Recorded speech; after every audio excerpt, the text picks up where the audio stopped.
আসসালামু আলাইকুম। আজ আমরা আলোচনা করব ফিস্চুলা নিয়ে। আমাদের সমাজে একটা কমন রোগ, অধিকাংশ মানুষ এই রোগে ভুগতে থাকে। আমার সামনে আছেন রশিদ কাকা। আপনার বয়স হচ্ছে 52 বছর। 52-53 বছর। 53 বছর। আচ্ছা, আপনার সমস্যাটা আপনি বলেন তো? আমার সমস্যাটা আমি এটা অনেকদিন ধরে ভুগতেছি এটি। হ্যাঁ? আচ্ছা, আমি আপনাকে বলি, আমার এখানে যা লেখা আছে হুম, আমি ওনার টোটাল কেস টেকিং করে যেটা পাই, হুম। ৭ বছর যাবৎ ওনার হচ্ছে ফিস্চুলা, ফিস্টুলা। এবং এটা আপনি ৬ বছর আগে একবার অপারেশন করাইছেন অপারেশন প্রথম। করছি, হ্যাঁ। অপারেশন করার পরে এটা আবারও দেখা দেয়, আবার দেখা দেয় এটা। এবং মাসের ভিতর ২-৩ বার আপনার পুজ, রক্ত, পানি এগুলা বের হয়, রক্ত বের হয়। এবং আপনি বসতে পারতেন না, হাঁটতে পারতেন না, এক জায়গায় বইসা কাজ করতে পারতেন হুম। না, এবং চুলকানি, ব্যথা এত পরিমাণ হইতো যে আপনার জ্বর চলে আসতো। জ্বর চলে আসতো। সবসময় শরীরে একটা জ্বর জ্বর ভাব জ্বর থাকতো। ভাব আমার থাকতো। কথা ঠিক? হ্যাঁ, ঠিক। আচ্ছা, আর আপনার গরম তাপ দিলে এটা একটু আরাম লাগতো। গরম পানি ব্যবহার করলে, সেক দিলে একটু হ্যাঁ, ভালো এটা একটু লাগতো। আরাম লাগতো আরকি। আর আপনার রাগ বেশি, আপনার গরম বেশি, আর আপনি নিজে যেটা বুঝেন এইটাই এটি বেশি সেটাই গুরুত্ব করে। দিয়ে করেন। হুম, আপনার প্রচুর ঘাম হয়। হুম। আর আপনার প্রিয় খাবার হচ্ছে ঝাল, মিষ্টি, গোস, এবং অ্যালার্জি জাতীয় খাবার, ইলিশ মাছ, চিংড়ি মাছ, এগুলো আপনার পছন্দ।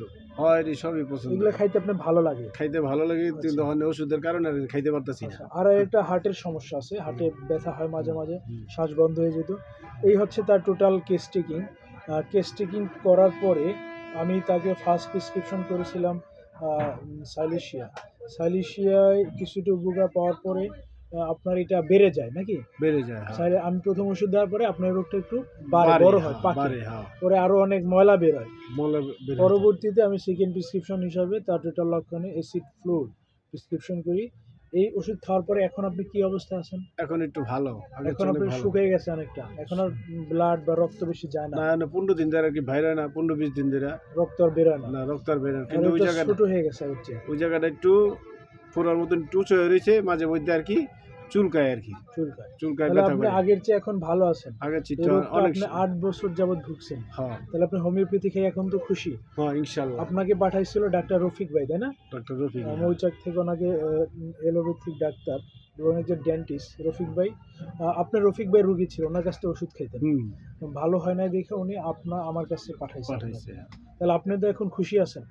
ইনশাআল্লাহ আলহামদুলিল্লাহ আমি একটু রফিক খুশি ভাইয়ের আছি। জন্য দোয়া করেন, আপনাকে একটা ভালো সন্ধান দিছে, তাই না? হ্যাঁ, হ্যাঁ। আমি আশা করি এই রোগটা, আপনার যে ফিস্টুলা, এই হুম, রোগটা হোমিওপ্যাথিক ওষুধে হুম। আমার চিকিৎসায় অনেক রোগী ভালো হয়েছে। আপনি মাশাআল্লাহ। ইনশাল্লাহ সম্পূর্ণ ভালো হবেন। হুম, ওষুধটা একটু নিয়ম মতো খেতে হবে। আর হুম। অ্যালার্জিতে যে খাবারগুলা, ইলিশ মাছ, চিংড়ি মাছ, পুঁই শাক, এগুলো কিন্তু আপনার খাওয়া যাবে না। এটি খাওয়া বন্ধ করেছি। এক্কেবারে মানে টোটাল বন্ধ করে দিছি। আপনি ওষুধ খাওয়ার পরে তো ইনশাল্লাহ আমি আপনি খাওয়া সম্পূর্ণ সুস্থ হবেন। হুম, এই রোগটা অনেকটা কষ্টকর একটা রোগ, আমরা জানি। হুম, যে একজন মানুষ ঠিকমতো হাঁটতে পারে না, বইতে পারে না, হুম, চলতে পারে না। অল টাইম যদি মলদ্বার থেকে রক্ত, পুজ, মলের মতো ঝরতে থাকে, হুম। এর মতো বিরক্তিকর বা কষ্টকর রোগ তো আর হয় না আসলে, তাই না? যার হয় সেই বুঝে। হুম, ইনশাল্লাহ আপনি এই রোগ থেকে সম্পূর্ণ মুক্তি পাবেন, ঠিক আছে? আলহামদুলিল্লাহ। ধন্যবাদ।